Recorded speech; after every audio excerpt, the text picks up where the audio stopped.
Loving it on the Friday night sports show. The Statman and Wayne the Flowman and GJ, the tennis. Some really interesting situations have come with the French Open. It is going ahead. It obviously has got some big names in it. Two of the biggest names in the women's draw are out of the tournament, and that is just a big shock and surprise, isn't it, with Ash Barty succumbing to the hip injury? Yes, she's going to get herself right for Wimbledon. Whether or not that's a good decision or not, I'm not sure. I think clay might be her surface, but Swiatek, of course, is the defending champion, and she's had a good start. She thrashed Rebecca Peterson, whoever Rebecca Peterson is, 6-1, 6-1. I don't think she's one of ours. Some Aussie updates here. Duckworth, he missed out. He would have faced Novak Djokovic had he been able to get in, but no, that's no good for him. I can't pronounce the name of the person that beat him, but who cares? Ricardas Barancas. Yeah, thank you. Well done. Mm-hmm. A lot of the Aussies have struggled so far on the clay, and this is normally par for the course, really, isn't it? But Alex de Minaur, for mine, he is our chance on this surface. Yeah, he's got the good backcourt game, hasn't he? Yeah. He moves quickly and gets to the points very quickly, like Nadal in that sense, and I reckon he is a really good opportunity for him to really show what he has got. Unfortunately, on the men's side of the draw, all of our other players like Thompson and big serving players needing a lot of service games with their serve to get through, whereas de Minaur certainly is more of that, I suppose, going in the Leighton Hewitt type of play where he gets to every ball, chases down everything, and has got a bit of court craft, and I like that with de Minaur, where on clay, if you've got that court craft like Nadal where you can use angles to go across court and with the clay surface be able to get spin on the ball so that it drops very, very quickly, you can win games by getting players too deep on the court. I reckon de Minaur's got that type of game to go further in this tournament. Well, let's hope so. Someone who won't be going anywhere is Naomi Osaka. Now, there's been a lot said about her situation through the week. Now, initially, she took aim at the media and said that they were having an impact on her mental health. And said that she wouldn't be doing any press conferences. The French Open effectively fined her, I think. And she said, well, fair enough, but these issues aren't going away, so I'll do the right thing and pull out of the tournament. Now, I applaud her for that. Probably should have pulled out in the first place. But I've got to say, when we're dealing with mental health issues, we just have to be so careful, don't we? Well, it's an injury.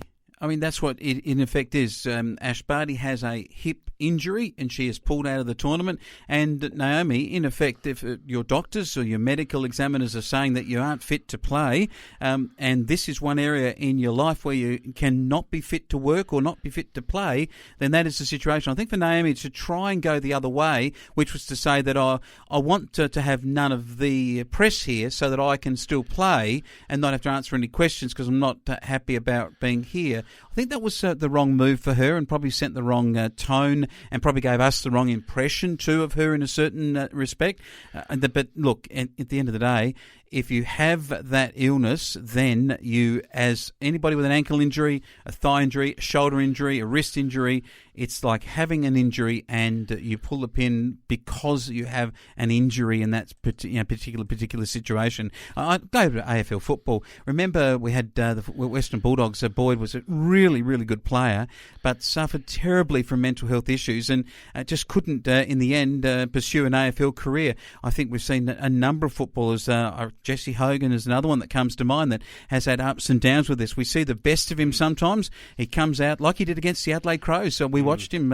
You were at the same game I was. He absolutely killed the Crows, and for a quarter or two there, he was the difference between the two sides. But this becomes the big issue, doesn't it? When that injury comes back, and it can hit you at any time with the people who do suffer from depression particularly, then we are going to see them pull the pin from competition, and I think rightly so, as an injury would for any other player. Well, let's talk first of all about the quality of the media these days, because we're part of it. We're talking in the media right now. You're listening to us across the Flow Network, but I put it to anyone to listen to a tennis press conference and think that there are 15 people in that room who just simply don't need to be there. There are some genuine nuff jobs getting around in the media scrum in tennis circles.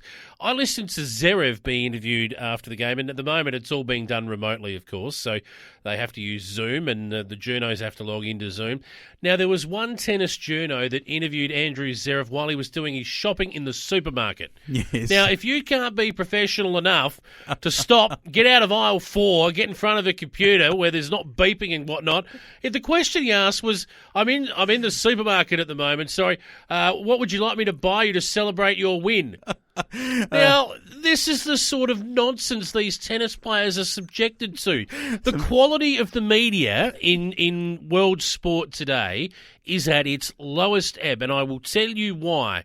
There are too many ex-players who have no idea what they're doing with a pen or a keyboard in front of them. There are too many absolute morons who don't understand the sport that they're covering. Yes. And there are 50 people allowed in a room to talk about a game when you only need 4. Yes, I'm 3 or 4 would be enough. Down the health aisle, I reckon he was where he said, "Can you pick me up some Denka rub?" Yeah. I pulled a muscle. If it was Ash Barty, I need some Voltaren. Get some Voltaren for my hip. It's not working well. But, I mean, you're right about the fact there are too many reporters covering it. And I suppose that is why the International Tennis Federation needs to have a look at, with the Olympic Games or with Wimbledon or with any of these major sports, who gets to cover it. I mean, accreditation, everyone wants to be there, but we all know that we at Flow, we just can't be part of that media scrum in each of those AFL games or whatever. So we take our material off of, say, AAP, which is we're affiliated with, and so forth, and we use that within our broadcast.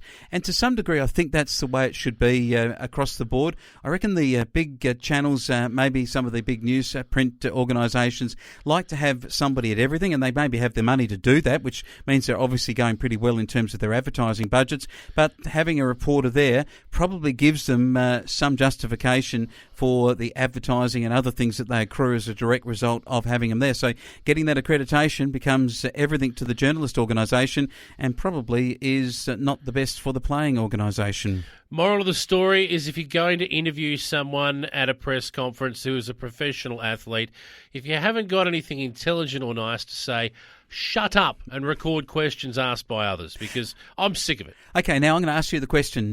This is not me interviewing you at a press conference at the French Open. Who's going to win the French Open? Djokovic will win. He'll beat Nadal. Yep. Really? You've gone that way? Yep. And I think in the women, it's a very wide open. But look, the way Swiatek has started, she may well just defend her title here. And the Polish girl, very good player. Yep. She started the tournament just like she finished the last one. So at the moment, it's hers to lose. Yeah, I'm inclined to agree with that. I think one of the European girls will come over the line. We could see any of those girls get there. I like the fact that, I don't know if you've been watching in recent times, but Nadal does look like he's just hobbling just a little bit. Yeah, I can't pick him at the moment because he just doesn't look fit. No, just get a feeling he's not up to it. Now, if he goes down, and Dimonor, it could be the sort of player that could come along and really surprise somebody. You did mention Zverev before, who's been in pretty good form too. I just reckon, though, that you've hit the nail on the head. And really for Djokovic, for him to say that I'm one of the greatest players ever, if he wants to keep going down that line, the reason why Pete Sampras can't use that tag anymore is he couldn't win on the clay. And I reckon that Djokovic has got to win on the clay to say that I am the greatest player. Fair enough. Plenty to talk about in sport. We're going to get more local shortly here on the Flow Friday Night Sports Show.